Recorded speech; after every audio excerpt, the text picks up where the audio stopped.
This is London Real. I am Brian Rose. My guest today is Chase Hughes, the world's #1 behavior expert, best-selling author, and former U.S. Navy interrogator turned neuroscientist and trainer of elite intelligence professionals.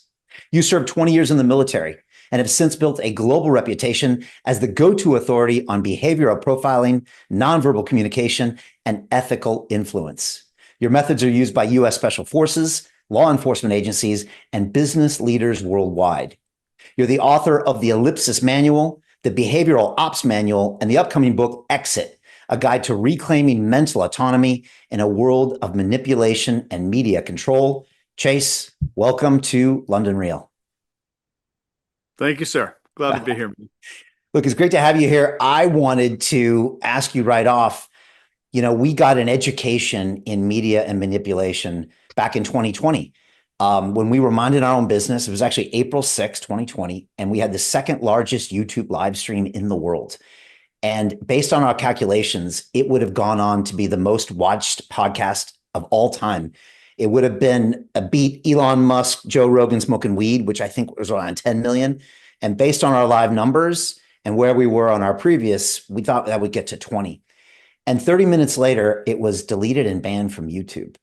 Now, I'd been on there for 9 years. We were in the partner program. I'd been down to the headquarters in London, and this never happened ever before. And my immediate reaction was anger, and I tried to re-upload the video. That's kind of how I was like I couldn't compute.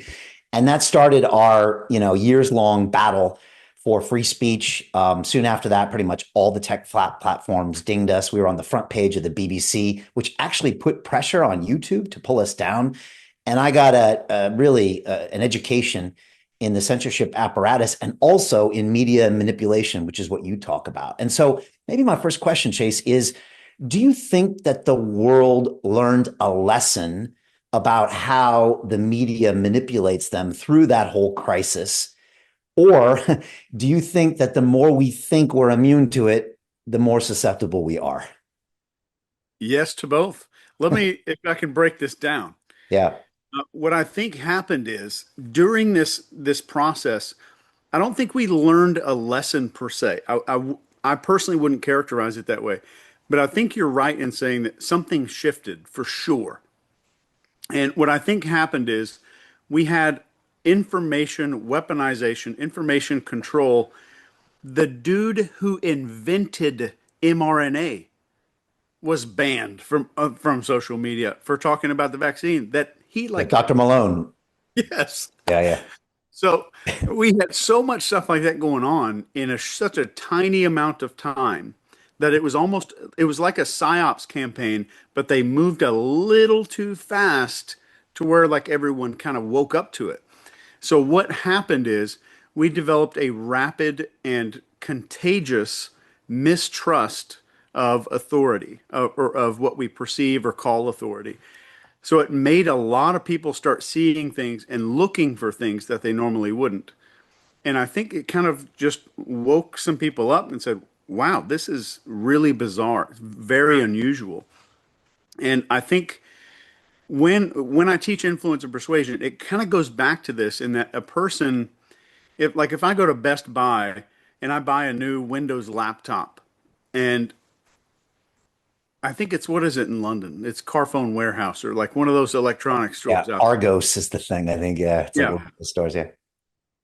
And if I get a new computer, they're going to try to say, hey, do you want this McAfee antivirus? Do you want this anti-malware software? If I'm the kind of guy that goes, nah, I don't believe in virus. Investment Club. Today, I consider it the best investment that I've ever made. We get 4 projects presented a week by their associated CEOs. Personally, I'm completely blown away by the quality of these projects, and I know of nowhere else where I would be given this same opportunity. Each week that passes, I feel more appreciative of the fact that I'm a member of this group. The vibe was just tremendous. Everybody's on the same wavelength. We just clicked. Everybody listened to each other, enjoyed their company. It was just magical. Take action. Don't take my word for it. Due diligence you need to do. And I really hope that someday down the road I see you in the club. It far exceeded expectations, without question.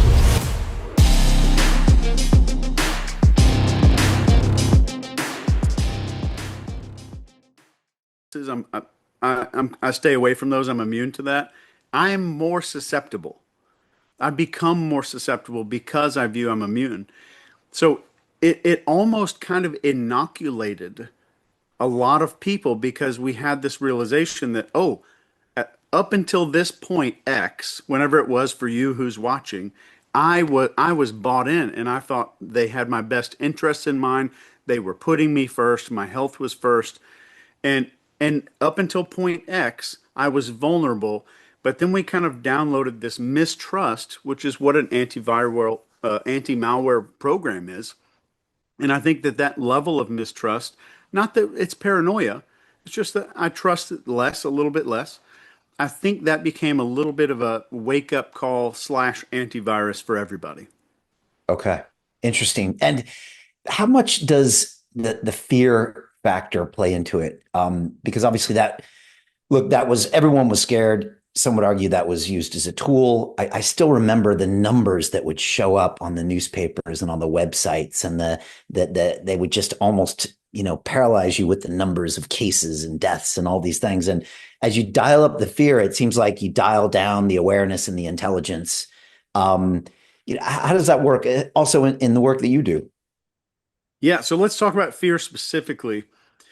First, in terms of brainwashing, I've been a brainwashing guy for 25 plus years, written papers on it and books and all this stuff. But let's use fear as an acronym.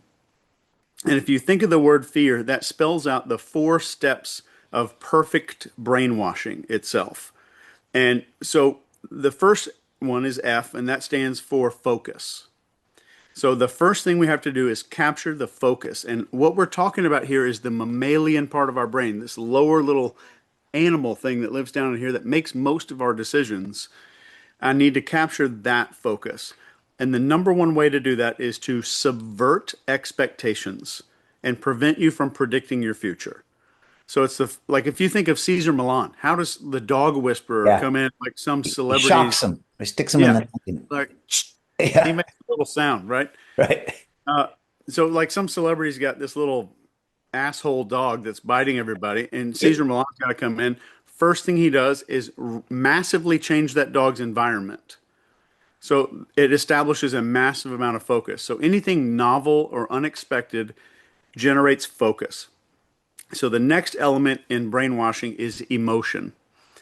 So now we need something to kind of bring up and down emotions. And this is a hypnotic technique called fractionation, where we're kind of going up and then back down, like a tiny emotional high point, and then we kind of crash back down.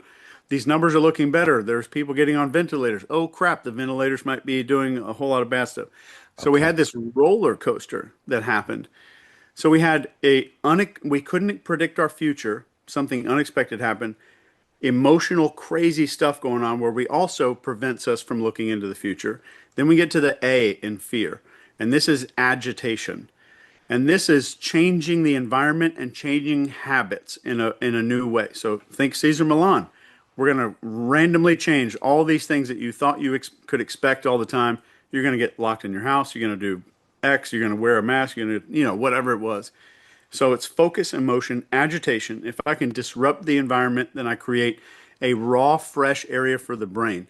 And just think really quick of the fastest way for us to set goals for ourselves is to, like when people say, move your furniture around, convince your brain you're in a new environment, get up at a different time, brush your teeth with your non-dominant hand, all of these things, that's the same process.